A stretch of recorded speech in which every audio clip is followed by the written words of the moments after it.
Hello everybody and a very warm welcome to another Everton show. This week we'll be reflecting on a night of drama against Crystal Palace at Goodison Park on Monday when the opposition man of the match was the woodwork. And we'll be looking ahead to the long trip to Norfolk this weekend to take on Norwich City. Ian Snowden is alongside me this week, I'm happy to say. Snods, we did enough to beat Crystal Palace 2 or 3 times over. Thoroughly bit enjoyable game, Daz. Really was. I thought we played particularly well. As you just mentioned, the woodwork saved them on numerous occasions. But overall, I think for the neutral, fantastic game to watch, but we're not neutral. We're Blues through and through, and we were unlucky. More positives than negatives to take from that game, though, that's for sure. Plenty to bring you then on this week's show, as always, including contributions from this lot. We were very unfortunate not to take previous chances, hitting the post in a ball that it could have gone in or out, the crossbar. Fantastic save from Hennessy on Tom Cleverley's shot.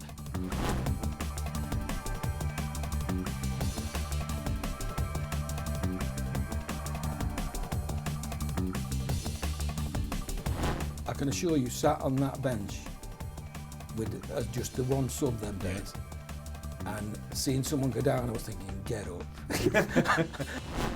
I try to help my teammates out in the best way that I can, and scoring goals. And well, we are playing very good football at the moment as well.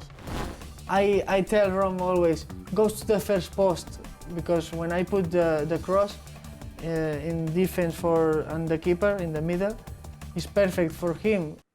Snod, you and I were in the commentary position at Goodison Park on Monday night, and I've lost count of the amount of times we jumped up and shouted goal, only for it not to go in. Yeah, numerous occasions, especially Rom's first effort that came off the inside of the post. We were both up then. Then when Rom hit in the crossbar, but the main one when we were all up was Tom Cleverley's volley. What a volley and what a save from Hennessy. Absolutely fabulous save. Yeah, they did ride the luck, Crystal Palace, but they're a good side as well. Tim Howard had to make a couple of important saves as well. But as you say, overall, it was a point, but I just feel it was 2 points dropped because I thought we dominated Crystal Palace. More positives, though, as I say. Without a doubt. Usually you're looking for 2 or 3 who's going to be involved in your man of the match at the end of the game. I thought on Monday night we had probably 5 or 6 that you could have picked out as potential man of the matches. On another night, we batter Crystal Palace, don't we, with a performance like that? And not many teams will dominate Crystal Palace in the manner that Everton did on Monday night. The Eagles really did ride their luck at times, as Snods has just said. And after the game, Roberto Martinez gave us his assessment of a contest that his players thoroughly deserved to win. It's a game that you can make a very clear assessment. First of all, we played against a really strong team. In terms of teams playing away from home, Crystal Palace is one of the best in terms of creating a lot of threat. Maybe they're not good on the eye, but very, very effective. They get the ball forward really quickly. They got power, pace. They get into your box with a lot of intensity. And I thought we defended extremely well up to the goal. I thought we were very unfortunate not to take previous chances. Hitting the post in a ball that it could have gone in or out, the crossbar. Fantastic save from Hennessy on Tom Cleverley's shot. I thought we defended throughout really, really well up to the goal that we conceded. And sometimes it happens. What I really, really enjoyed is once we conceded the goal, which I think we need to be better in that respect, is we never gave up. And remember that Crystal Palace never thrown a goal lead before, so we never stopped looking for that equaliser, and even from that point on we tried to go all the way for the win. Even at that point in the last 5-6 minutes they opened the game up, and clearly Crystal Palace did the same, and it was a really open game. But the disappointment of the dropping the 2 points probably needs to be overshadowed by the attitude and the way that we fought until the end. 7 goals in 6 games for Rom now. You must feel as if he's going to score every time he goes out on the pitch at the moment.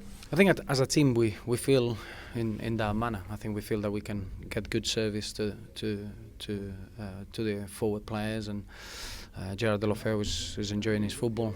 Romelu is got a really strong relationship with Gerard, and Aruna Kone always opens good spaces. Ross Barkley will never look away to get on the ball and give us good opportunities, and that's a real strength of our side, creating chances and scoring goals. And even in hard games like today, that nothing goes your way, and that frustration could creep in. We never stop from looking that opportunity to score goals, and that's a very good attribute of ours, and we need to carry on looking to protect that and get better in other areas. As you've said, Snods, it was another good performance against Crystal Palace, but are you a little bit concerned maybe that we need to start turning these draws into wins? I think in fairness, the draw against West Ham was a fair result. I thought neither team really deserved to win. I thought a point was a fair result. Then you're so unlucky against Bournemouth. You're cruising at 2-0. All right, Bournemouth came back into the game, but then to score the goal when we did, Daz, you're thinking you've got to win the game from there. Unfortunately, we didn't. And then against Crystal Palace, I thought the performance was excellent. So, all right, we've only got a point in the last 3 games, but I'm not disappointed really, because I still think we're playing really, really well. And we could easily be 6th in the Premier League, just on the cusp of the European places. Yeah, we could, and deservedly so as well. We're playing some good football. We're playing some attacking football. The fans are enjoying it, or seem to be enjoying it at the minute, so long may it continue. Alan Pardew thought a draw was a fair result. He would do as the manager of Crystal Palace, but not for me. We should have won that game. Well, let's not forget that despite dominating that Palace game for long periods, Everton were still grateful for a couple of excellent saves from Tim Howard at crucial points during the night. The American keeper agreed with us. It was a performance from the boys in blue that certainly merited more than just a single point. Here's Tim's take on the feeling in the dressing room after the game. It's mixed, really. You know, we controlled the game. We played so well, hit the crossbar on the post, and 3 or 4 times, and had a few really good saves from Hennessy. So we feel a little bit deflated that we didn't take all three points, but we showed some resilience in coming back and not letting their goal kind of knock us. And in the end, we looked like we were pushing to win it. When you hit the post or the crossbar 3 times and their keeper's in great form, do you just put that down to bad luck and get on with it? It is bad luck, and you're just hoping that one's going to go in, that you keep pounding and keep knocking on the door, that one will go in. How difficult is it when obviously we've got the most of the possession, but you've got to step in and make those saves when they hit on the counter? Well, that's what we're paid to do as a back four and goalkeeper. Try and make sure we stay organised. We know we're going to dominate possession in so many games. It's the way the manager sets us up to play, and it's up to us to be kind of on our toes, talking, making sure everyone's alive to the danger. And even with 15 minutes to go and a goal down, was there still a confidence that we'd create the chance to get that goal? Yeah, I thought, as you mentioned before, that feeling of unluckiness. You're hoping that it gets turned around and that one moment will go in. So even then, late on, we're hoping that we would create one more chance. A word for Rom, 100 appearances, 50 goals. It's a decent ratio. It's a fantastic ratio. I mean, you'd be hard pressed to better that. It's brilliant. It's good that he's in the form he's in for us. Not just this year, but over the course of last season and in training, he works his tail off to try and better himself, and he enjoys scoring goals. It's that youthful exuberance that we love about him, and there's many more to come. I'm sure of that. Well, both Snods and I are in and around the tunnel area after games at Goodison Park, and when there's a heavy media presence, it can be quite chaotic. Organised chaos, though, I hasten to add. And amidst it all, one of my tasks is to take the man of the match from the home dressing room into a couple of corporate lounges to collect his prize. After the Palace game, that man of the match was Tom Cleverley. The lads have got it in there. We knew they were a counter-attack team, and they just did us with one set piece, but apart from that, we thoroughly dominated the game from start to finish. I thought just wasn't our night in the inside of the woodwork 3 times. Keepers made a couple of great saves, and it was just one of them nights for us. Hand on heart, when you've connected with that shot from the edge of the box perfectly, do you think to yourself, that's in all the way? I knew it was heading there. Yeah, I couldn't have hit it much better, and it's a shame he's 6'6" and he's used all of it to get there. So fair play to him. It was a good save, and but still disappointed that we couldn't get the 3 points. Big Ron was a handful all night, wasn't he? As you say, he's at the post, he's at the bar, he scored one. Yeah, I mean he's on great form, and he's a pleasure to play with at the minute. And every time he gets the ball, we feel like he's going to score. So he's massive for us, and really enjoy playing with him. As I say, it is only a point, but the lads must take a lot of confidence from that because it was an excellent display. Yeah, I mean I don't think I've enjoyed playing in a draw as much as that. To dominate a game like that, the fans were brilliant all night, and it was really enjoyable to play in. Some of the football we were playing in, I'm sure we'll wake up tomorrow and look and be disappointed we're not sitting there in the top 6, but like you said, there's a lot of positives to be had from tonight. Like you say, Snods, it was your choice of man of the match. It was a difficult one on the night, but I think you chose the right one, Tom Cleverley. Yeah, I would like to think I did. It was tough for him to come in. James McCarthy's playing exceptionally well this season. Gareth Barry is. So it's hard for him to get in that central midfield role where he wants to play.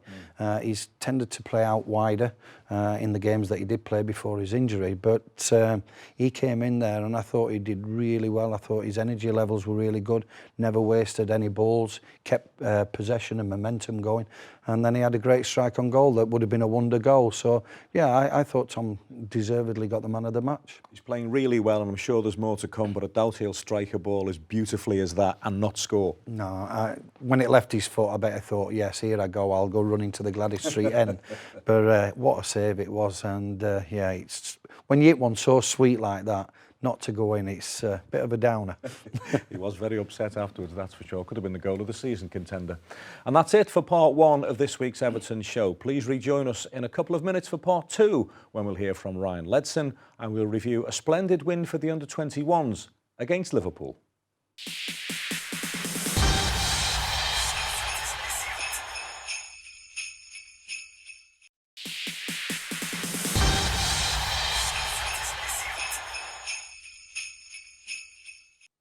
Welcome back to the Everton show, and I'm sure most of you watching this week will regularly check the Sunday papers to see how our youngsters have done who are out on loan. Roberto was very keen indeed to allow his young players to experience league football, and that's why Big Joe Royle was brought in to oversee the whole process. One young man currently enjoying a loan stint away from Everton is Ryan Ledson, who brought us up to date on life at Cambridge United when we caught up with him last week. I'm loving it, to be honest. It's proper football. It's real life, you know. The lads are playing for the bonuses and it's looking to climb a table. It's people's lives that you're on the line for, and it's a good experience for me. You've played 4 games so far. The first 2 matches, you picked up the man of the match award, I believe.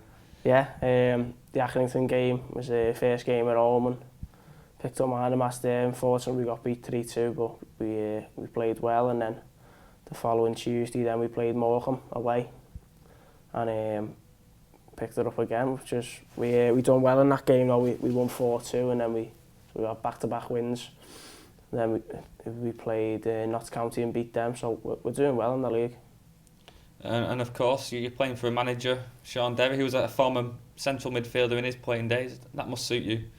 Yeah, it does. He's always talking to me every day, you know, ringing me after game, telling me what I've done well, what I can improve on. And he's been a massive help to me so far, and I love working with him, and so hopefully that can bring me better to when I come back here. Then I can pick up the likes of him. He's played over 600 league games, and he's a real big help. Is he a real player's manager?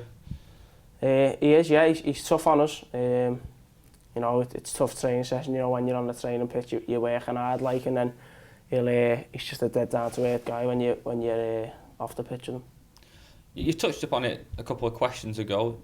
How are you enjoying playing competitive football, people's livelihood? You've got fans coming watching, you're really looking forward to it every week. You know, Cambridge United enthusiasts, it means everything to them. It does, you know, you're getting 5,000 there a game at the Abbey Stadium, which is Cambridge's ground, and the fans are paying money to come and watch us, so you've got to put on a show for them, you've got to impress them, so that's the bit I'm really loving. Have the fans taken to you then? I think they have, yeah. I think they like me so far, you know, giving me man of the match 2 games on the run. I'm loving them, you know, the singing the songs and all that, so it's brilliant. It's Ryan Ledson there, clearly enjoying his loan spell at Cambridge United, and they've got to enjoy it, they've got to embrace it, because it's a change of culture for them, isn't it? Yeah, it's a fantastic opportunity for them. They've got Joe Royle there to guide them through which club they're going to go to, which club will sort the style of football. And Ryan's gone to Cambridge. He's got Sean Derry as his manager, who's vastly experienced, got loads of league games under his belt. So I'm sure he's going to learn from this experience. He's already said that he got man of the match in the first 2 games, so that's brilliant for him. And when they come back from these loan periods, the bigger men, the men.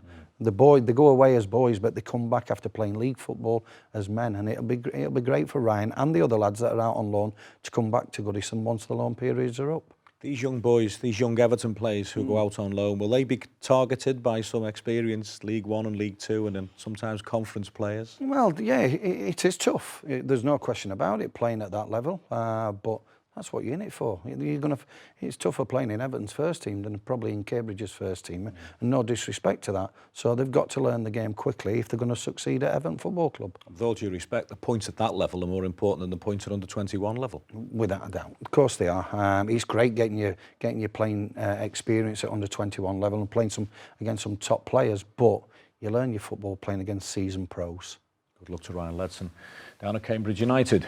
Well, as a player himself, David Unsworth liked nothing better than to put one over on our city rivals in the white-hot atmosphere of a Merseyside derby. As Snods knows, Unsy will be right in the thick of it. So he will have been a delighted coach last week when he oversaw a tremendous 3-1 victory away to Liverpool in the Under-21 Premier League. After riding out an early storm, Everton struck first in their mini-derby meeting with Liverpool. Anthony Evans connecting with Conor McAleeney's cross to steer the Blues ahead on 27 minutes. Having seen a chance deflected wide just moments earlier, the 17-year-old made no mistake this time around. The Blues had to wait until just before the break to double their advantage, but did just that as Callum Connolly headed in from a corner, with McAleeney again the provider. This was a far cry from August's 3-3 draw when David Unsworth's men had to battle back from 3 goals down. But Liverpool did make it tricky, the Reds opening up an otherwise resolute Blues defence on 65 minutes for Harry Wilson to smash past Matthias Schuelt. The comeback lasted just 3 minutes. Good work from Tom Davies saw a chance open up for the fit again Kieran Dowell, and the midfielder showed neat footwork before firing in to complete the scoring. Bragging rights secured, a bundle ensued. The win moved the Blues up to 5th in the Barclays Under-21 Premier League table. We can watch any win in the derby, can't we, Snods? Certainly can. I tell you what, I seen Unsy after the game on Monday night, or before the game, sorry, and I said congratulations on the win, and he gave me a massive hug as though it were a proper first-team game. And it does, when you play Liverpool, no matter what level, what age, you always want to beat the Merseyside rivals, and it was fantastic. See the boys score the goals and then celebrate as they did. It means a lot to him to win a derby game. It's as I said before that piece of film, when he was a player, Merseyside derby, pre-match, you look around, you want to see the David Unsworths in there, don't you? Yeah, his nickname was the Rhino, and certainly before derby games, he was like a crazed rhino. He really was.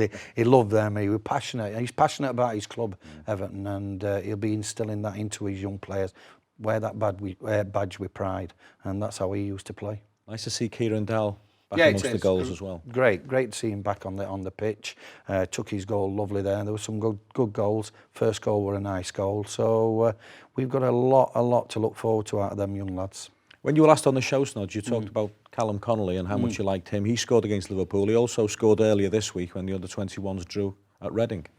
No, he is. I've watched him several times. There's some quality players in there, and I think Dave's got a good special unit of players there to work with. I'm sure he's enjoying it, but the players are saying they're enjoying working with David as well. Unsy's certainly enjoying it, that's for sure. You can tell by the smile he wears on his face every single day.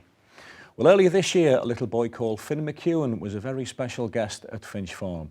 He was 7 years old at the time, and he came down to meet Roberto and the players. Finn needed to find a bone marrow match to keep him alive, and we, of course, were delighted to be able to publicise his plight. Thankfully, a successful donor was found, and we recently caught up with Finn's parents, Carol and Neil, to see how he was progressing. He's doing really well. He's made really good progress since his transplant. I think at one stage he held the record for getting out of hospital, out of Manchester. He was out in 5 weeks. He's had some setbacks since then, so it's a bit of a rocky road after transplant. It's a long recovery process, but yeah, he's doing well generally. Obviously you're here at Goodison Park today, a family outing, and you've met someone else in the same predicament as well, haven't you? That's right, yeah. We've been in touch recently with the family of Kieran Fairclough, who's a local boy who also needs a transplant. He has a different condition to Finn. He has what's called diamond black fan anemia. I think he's had it since birth, or he's pretty young. But the same treatment, he needs a bone marrow transplant to have any chance of a cure. His sister wasn't a match, so kind of very similar situation to the one we found ourselves in with Finn. Again, yeah, we're in a rush to try and get a match for that little young boy, isn't he? He's 9 or 10, isn't he? Yeah. So he's of Finn's age and stuff like that. But all we want is people to register, as many people as possible. Let's get it out there, keep going. There's no end to it. If we can just encourage as many people as possible to go on the stem cell, sign up for the register with either Anthony Nolan or delete blood cancer, either one of them. So. And obviously, it only takes one person to get that match as well, doesn't it? That's right, yeah. We none of us were a match. Finn's siblings and his mum and me and his mum and me and his dad weren't a match. So you're just looking then to strangers and the kindness of strangers who've signed up. It's just a simple mouth swab for people who want to join the register, and anybody then can be a match for so many people out there, children and adults alike, who might need that transplant to have a chance to live. And just how special was that moment when you found out there was a match out there? It just literally lifts you right. You feel like you're floating on the ground. Yeah. From where we were, we had no hope whatsoever until Everton got involved, and then we run the campaigns. I mean, the legacy of it now is there's 24,000 people registered through Finn's campaign. And we've the guy from Delete Blood Cancer, Joe, he's been in touch to say other people have been matches and stuff like that. So it's just been amazing. You mentioned Everton's support there, but the whole city has got right behind you, haven't they? Yeah, definitely. I mean, the Echo ran, a number of articles, and Radio City. There's too many really to mention, but yeah, the whole city did. There was lots of different employers and employees who got involved, and contacted their employers and asked could they hold a donor drive. The boys' school, English Martyrs, allowed us to run a donor drive. So yeah, the support was amazing, right the way through. AM, when we found there was a match, it was amazing, because until you get that match, you just don't know what's going to happen, and you can do lots of things, but until you find that match, you just don't know what the future's going to hold. So what a lovely story. Again, that is Snods. I've met Neil and Carol a couple of times, and they're lovely, lovely people, and it shows once again you can't underestimate the power of football in getting an important message out into the community. Certainly not, and I met him as well at Pitchside, and great family, absolutely fantastic, absolutely delighted for Finn. But you're right, the football club, the badge, it just gets people noticed, it gets people involved, and it's fantastic news for young Finn. But being an ambassador at the club with Graham Stewart and Graham Sharp does, we go on hospital visits regular, and I tell you what, as soon as we walk in with his coats on, his tracksuits on, the smiles of them kids, it's just an highlight for us, not only for them. It's fantastic to see a smile back on people's faces when they need it the most. It's so easy for us to make a bit of a difference, isn't it? To make a big difference, in fact. And by the way, you can very, very easily put yourself in a position to be able to help people like little Finn McEwen. You could be a stem cell match for someone who desperately needs it. Simply visit deletebloodcancer.org.uk. deletebloodcancer.org.uk. You can make a difference. You've seen it on that piece of film. Right, that's it for part 2. Coming up after this short break is our big interview, and this week we speak to a real football character. I guarantee you'll enjoy listening to Eamonn O'Keefe.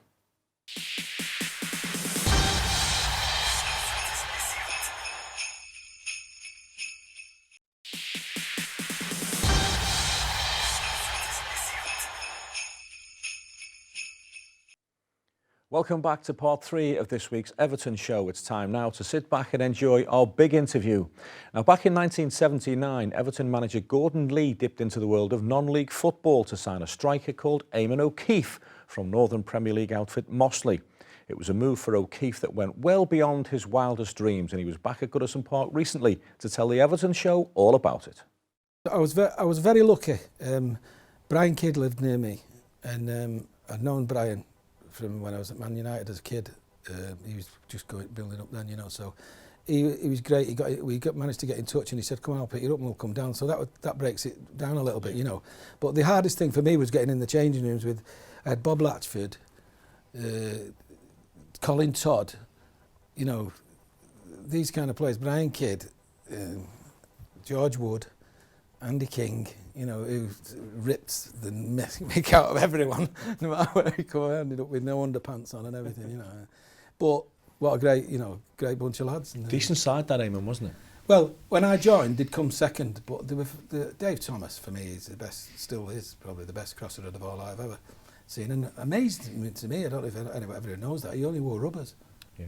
And the pitches weren't like today. They were black, you know. But and no shin pads. Yeah, no shin pads and rubber boots, and yet he could cross a ball better than anybody I've seen. Yeah, I was in. If I'm honest, I'd like to have. It must have been nice to have gone to non-league to say third or second division or something, and done a little bit then and then joined, because you'd have felt. But I think the jump was bad for me. You know, I was just been speaking to Gordon Lane, and it made me sub at Anfield for my first thing, and of all my life, like any kid watching any of this, it'd be saying, I want to be a footballer, I want to be a footballer. I can assure you, sat on that bench with just the one sub them days, and seeing someone go down, I was thinking, get up. I just didn't want to get on, you know, and I thought, I've spent all my life wanting to be a professional footballer. I'm at Anfield, there's 60-odd thousand people, it's a madhouse, and I don't want to go on, you know, I'm thinking, I'll back pass, I'll do something wrong, you know, I know I will. And it's funny because when I come off in the changing rooms after, and I remember saying to Mark Higgins in the bath, it's a nightmare, I didn't get on. And he went, never mind, son, I'm sure you will shortly. You know, I was thinking, thank God for that. Like, it clearly was a massive step, but for younger viewers, Mossley at the time were the best non-league team in the country and were better than most fourth division sides. Would that be fair to say? Oh yeah, I think in the FA Cup draw, if a third or fourth division side, as it was then, would have drawn us, they would have felt, you know, they wouldn't have fancied us. And the Altrinchams of this world who were beating everybody, we knocked 4 up them at their place and 5 at ours. I mean, it was one of them clicks that we had. There was a front man, we had Davy Moore, and how he missed not playing.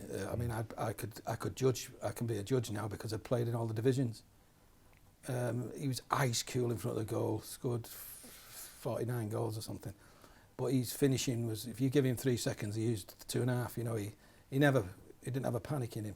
And I'm amazed that he didn't, but that's the way. He also liked a few beers, so he probably could. There's your answer. He probably wouldn't have turned up. What were the highlights of your Everton career, Eamonn?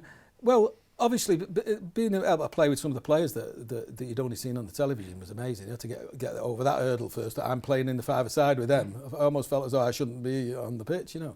So when I got it was nice to be picked for the Republic of Ireland for my father before he died.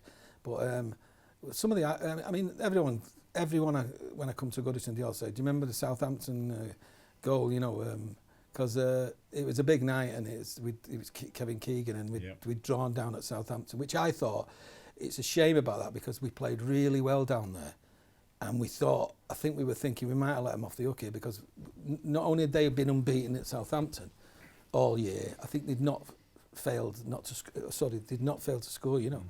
And we got a 0-0 and brought them back here. And I remember we got a plane there. I mean, with Mossley, we were like, I'll meet you on the corner and someone will drop you off and all that, you know. And we were flying down. We were back here. We were back here before, you know, like 6:30 or something, daft. So that was all brilliant for me, you know.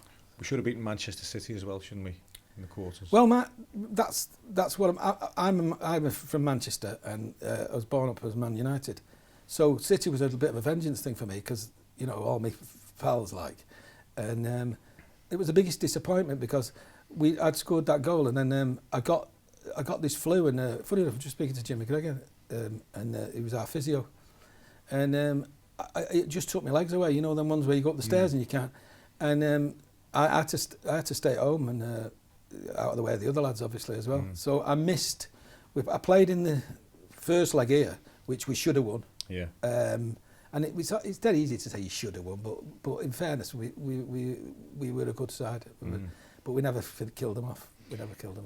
Did you have any appreciation of what was to follow at Everton Football Club when Howard came in? Because while you were there, young players like Kevin Ratcliffe and Sharpie and Gary Stevens, they were still babies, weren't they? Yeah. Steve McMahon, the Mark Ward, who turned out to be a great player. I remember Howard, when he first took over, we played at Halifax. I think it was before we went to Japan on tour. I just thought I'd throw that in because, you know, non-league, you never went anywhere. Before we went, and he said to us, we were watching Halifax, watching a game, and he said to me, "Howard, if we give him a free?" And I'm thinking to myself, well, it's you done it, not me. But I think it had already been done by Gordon, and they didn't rock about. They just left it where it was, because he turned out to be a good lad. But yeah, they were all coming through at the time. Kevin Radcliffe. What was he? I'm just trying to think. So I remember Neville Southall coming from Bury, and we only knocked the ball against him a few times, and we thought. I remember Brian Kidd said to me, "This lad's a bit good. He hated everyone who beat him." And they tried. I remember running around back at Belfield because he was chasing us because I'd chipped him. He was running around, the trees. You had to run in and out of the trees to get away from him. It? Oh, he hated everybody. And he was a dead man. Then he'd say, "Can I have a lift home back to bed?" And he'd say, "Get your bike." He was just trying to kill me. From speaking to you, Eamonn, it still seems now, even all these years later, that your story is a little bit surreal still. Yeah, I come here and after when people say to you. Oh, Eamonn, is John Bailey in there, a great laugh. I mean, he's such a character, I remember we did a run in Japan because we were bored from a taxi and he ran the wrong way into a wall, he had to come back past him. So we're all in behind the corner and he said, he went, give the fella the money, and then he ran and come up to us and went, did he get away? We went, you've just watched your pay. Yeah. We just have to have a laugh about that in there now. Great to see Gordon Lee again, isn't it? Oh, yeah. Kenny was another one, really, the difference, and it's nice to be able to do contrasts now, because I had Howard Wilkinson at Mosley, and that's probably who made this team, who made Mosley's team very good, because he was very thorough, very organised, and we had some good players, but we probably weren't as organised as he wanted us to be, so he brought that to it, and of course, when you do that with a good set of players and you get the organisation in the corners and the free kicks and everything going that he specialised in, that's where we started looking good. And I have a lot to thank him, really, because that side was being watched then, because clearly beating Altrincham of that 5-1 and stuff like that, there had to be a reason why these were doing that, and there was some good players. Still keep an eye out for Everton's results? Always. It's like a habit of, I'd been to Blackpool and things, it's almost like a back page and then go down the thing, and I've just seen Sharpie in there now. I've had some good laughs with him as well. There's another lovely story, Snod, from non-league Mosley to First Division top flight Everton. Fantastic. I met Eamonn that day at the former players' dinner. I introduced myself to him, and he seems a character. He seems one of them in the dressing room you'd like to have in your dressing room. But what a rise from Mosley to Everton. Fantastic. And that were me in a way as well. Even though I'd come from Leeds United, I looked in that dressing room when I first signed and seen all the great players, Reedys, Trevor Stephen, Gary Stevens, Ratters and all that. And I was still in awe then. I mentioned Sharpie. And so I were in awe then. So imagine a lad coming from non-league football straight into that dressing room to see the likes of Bob Blatchford, etc. It must have been a nerve-wracking experience for him. Non-league football in those days was fantastic, though, wasn't it? It wasn't far short of league standard, and you knew that by teams like Altrincham and Northwich Victoria and Blythe Spartans, who regularly beat league sides in the FA Cup. They did, and I remember playing in early rounds of FA Cup football for Doncaster, and we drew Altrincham away. Thankfully, we beat them that day, but you didn't want to draw one of them teams that you've just mentioned, because they've got great success rate as non-league clubs are beating league clubs in FA Cup ties. So non-league football in them days were really, really tough. Don't think it's as tough now, but I go and watch Southport quite regular, and Tranmere now, and so I think there's some good standards, some good players at that level. I'm sure Eamonn O'Keefe is not the only player to have been chased around Belfield by Neville Southall, by the way. No, I remember one that I tell in a few after dinners that I do, that Mark Ward, I guided him to, I was goading him to chip Nev, and he didn't know why, and when he chipped him, he set off running. Nev were after him for 10 minutes, I tell you, it was hilarious, and when he did, he beat Wardy up. You say you met Eamonn at the Former Players Foundation Christmas lunch. What a lovely occasion that is as well. Terrific to see players from the 50s, 60s, 70s, 80s, 90s. I've got to admit, I went round collecting autographs. I think it was great on the menu that were provided at Goodison. It was a lovely meal. The wine were flowing. It was great, good entertainment. And I went round to all the old players and got all the signatures. And I think it's fantastic that you can do that, and players are still remembered. And Yeah, I've got quite a collection of former players' signatures on my menu that day. Terrific to see Gordon Lee, wasn't it? Oh, brilliant! Absolutely fantastic, and just to see all the players. I was sat with Jimmy Harris, and I tell you what, it's the first time I've really met him. What a character he is, by the way. He took over our table really, and yeah, I found him an interesting character. Very quickly, Snods, what do you make of the FA Cup draw? Yeah, it's an home tie. It's one we're expected to win. If it's White Oak, I hope it don't go to a replay because it's a fair way down there, by the way. It shouldn't go to a replay, It should it will really? not go to a replay. Hopefully we'll do the business, whether it's Dagenham or White Oak. That's what the FA Cup's all about, though, isn't it? It is. Especially the third round. Right, we're going to take a short break now, and when we come back, we'll start to look ahead to the weekend and the 516 miles round trip from Goodison to Carrow Road.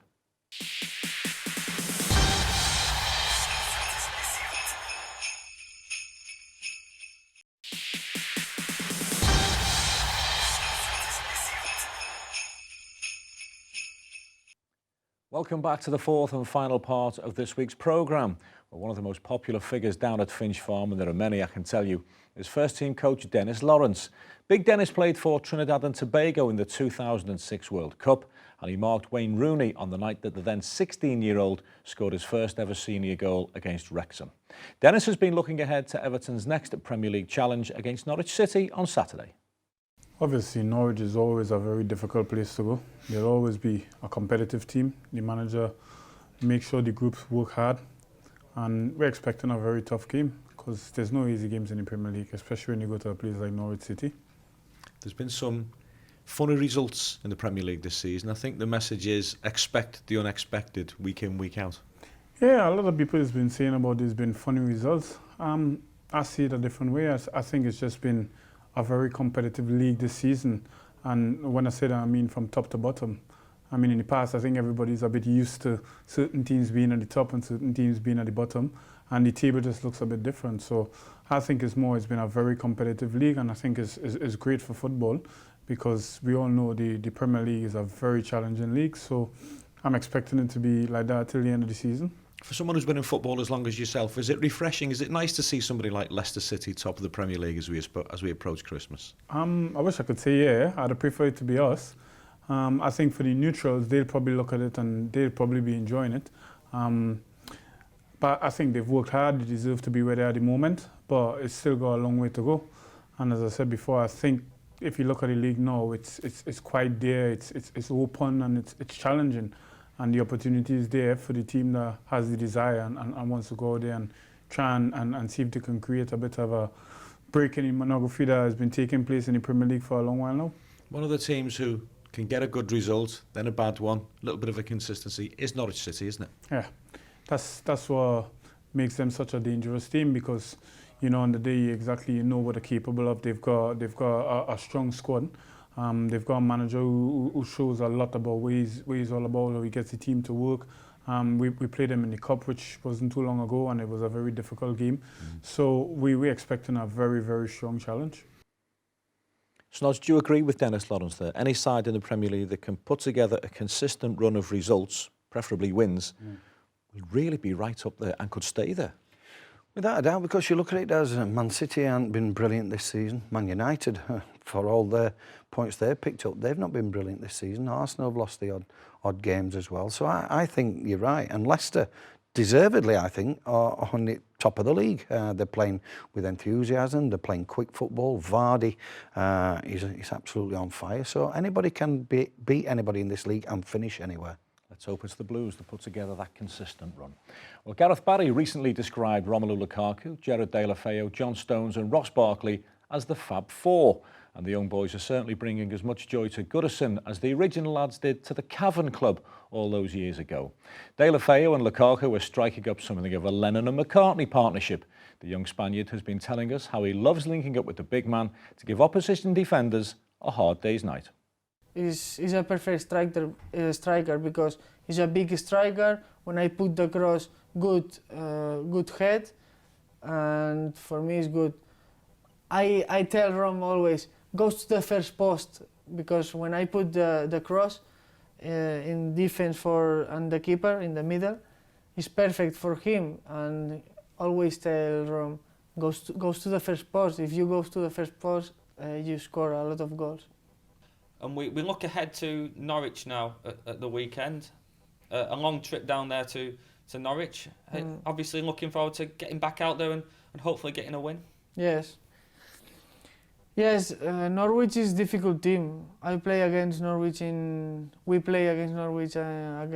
in the Capital One. And it's a difficult team. Comes to Goodison and plays so good. But same like before. Everton is a team for Europe this year, and we need get the 3 points. And it's a new ground for you. You've never played there before. No, never.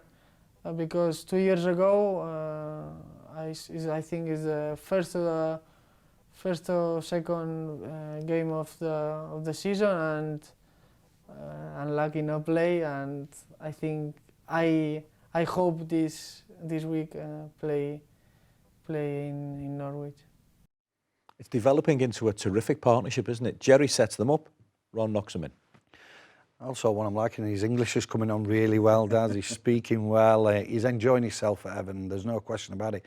But they have got something between him and Big Rom. The way he delivers balls into the box, the way he's played a couple of balls through, first time for him, for Rom to get on the end of things. So, yeah, it seems to be working. And he's certainly enjoying his football, and the fans are certainly enjoying the Rom and Jerry show.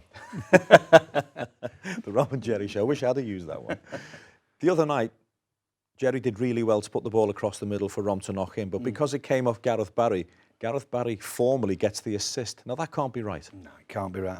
I just want to know who judges this, which panel or where it comes from, because Jerry did all the hard work, got to the, more or less to the byline, squared it across, and then from where we were sat, Dad, he just looked like a ball across the penalty box, and Rom's tapped it in. So that was Jerry's assist all day for me, to be quite honest.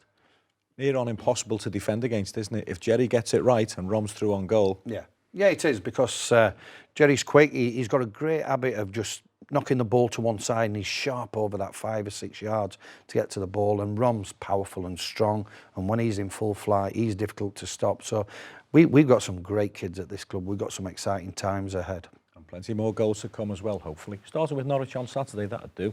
Well, there's no doubt that Romelu Lukaku is in excellent form just now. He simply looks like scoring goals every time he steps out onto the field. But you won't find the man himself getting too carried away. Big Rom's happy enough to be helping the team, and he hopes to do so again at the weekend against Norwich. Yeah, I'm in a rich vein of form. I think at the moment things are going well for me, but also for the rest of the team. And I try to help my teammates out in the best way that I can, and scoring goals. And well, we are playing very good football at the moment as well, so we need to keep this going and improve and get better week after week. Do you keep count at all of how many goals you have scored, or if you're coming up to a certain milestone? No, not really. I just since a young age, I always was thinking forward about the next game, and so yeah, I'm happy to have reached that milestone. But now, yeah, that's it, and I want to move on and hope the team, make the team win by scoring lots of goals. You're left-footed, but you get a good number of goals with your right foot, with your head as well. Mm-hmm. You pleased with that range? It's something that you work on all the time? Yeah, I think, finishing-wise, I think I'm pretty two-footed. It doesn't matter for me when the ball drops, left or right, or with the head. I think I'm really complete in that aspect, and it's something that I worked really hard on at Anderlecht, in the academy. They really made me like a really finishing product. Like every day I used to do finishing with left and the right. Most of the time it would be like only 1 month we will train only on my right foot, and then we will add a little bit of my left, but it was predominantly right foot. And then at a certain point when I turned 14, it just went natural. So finishing wise, I can finish with both feet. It's not any problem. And I think the rest as well. So benefits me. I don't think when the ball drops on my right foot, I will never look for my left foot, because I know there is enough quality. Snods, you could carry that jumper off that Ron was wearing there, couldn't you? I'm going to carry that off in the 80s, Daz, no matter what. But I bet it's dearer than the suit you've got on, Daz, to be honest. He's in great form, though, isn't he, the big guy? Brilliant. You can see he just loves scoring goals. Any player loves to score a goal, but him in particular, he's absolutely on fire at the minute. He's scoring goals for fun. He looks like he's scoring goals every time he goes through. You're thinking, this is going to be a goal. So it's great to have a striker like that in your team that you can rely on, probably get 20 goals a season. We're talking about the Fab Four before, the young players. Another one, Brendan Galloway, just yesterday, put pen to paper on a new deal. It's important to tie these boys down. It is, and he's deserved that, because what an hard place it is to come and fill that Leighton Baines' boots, left-hand side, and he's done fantastically well. I'm not saying we haven't missed Leighton, because he is a quality player, but Brendan has come in, he's done a fantastic job, he's performed to the best of his ability, and he deserves the new contract that he's got. Norwich City away. Away win? Tough, but I'm expecting a away win. We're a good side, Everton, and Norwich will be difficult. They work hard, they play some decent football, and it's never an easy place to go. Good atmosphere, but I expect Everton, the confidence we're playing with, to go down there and hopefully bring 3 points back up to Merseyside. Let's hope so. Norwich City versus Everton at the weekend. And that's just about it for another Everton show. It's a busy old time for football. Between the 12th of December and the 13th of January, we've got 8 fixtures in 3 different competitions. But that's what we want. And we'll bring you all the previews and then all the reaction right here on the Everton show. My thanks to Snods for his excellent input tonight, and to you for your company. We'll see you next week.